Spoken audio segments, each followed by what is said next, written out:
Welcome back to American Agenda. Social media was ablaze last night during the final presidential debate. Let's take a look at some of the social media responses. Joining us now is President of Accuracy in Media, Adam Gillette. Thank you, sir, for being with us. We're going to start with this. One person tweeting, Biden, I haven't taken a dime from any foreign source.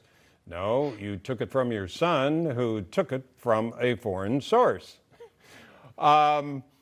Media personality Megyn Kelly had this to say, I'm sorry, but 30 seconds on the Hunter allegations is a joke. We'll stop there for the moment.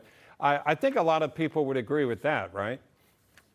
Well, the topic selection was entirely a joke. You look at the #1 issue that voters care about, the economy. Pew Research Center did a poll with the top 10 issues that voters care about in this election. Climate change was 11th. Didn't even make the top 10 list. The economy was the big one. We ignored that. Supreme Court's a massive one. We didn't hear about that either. And yeah, one of the most major allegations we've seen in a presidential race of legitimate corruption with emails that have been corroborated.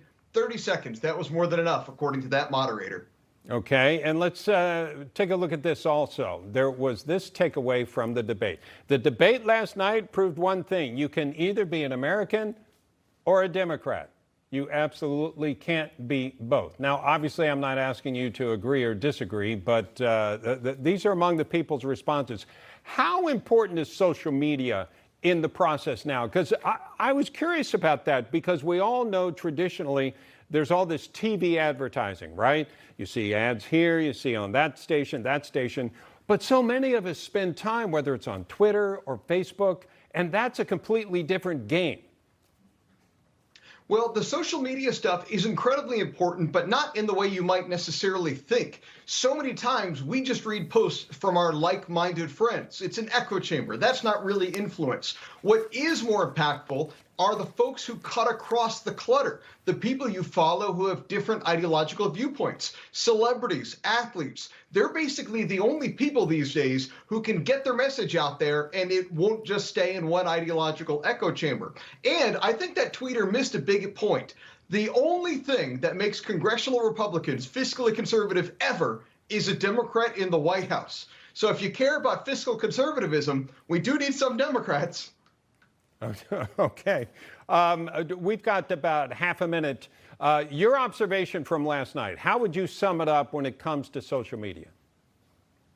Well, with social media, again, it's no surprise that Twitter and Facebook try to block opposing viewpoints. Social media is the most powerful communication tool in the history of mankind. It's the reinvention of the printing press. Yeah. And they're using that printing press to block those they disagree with.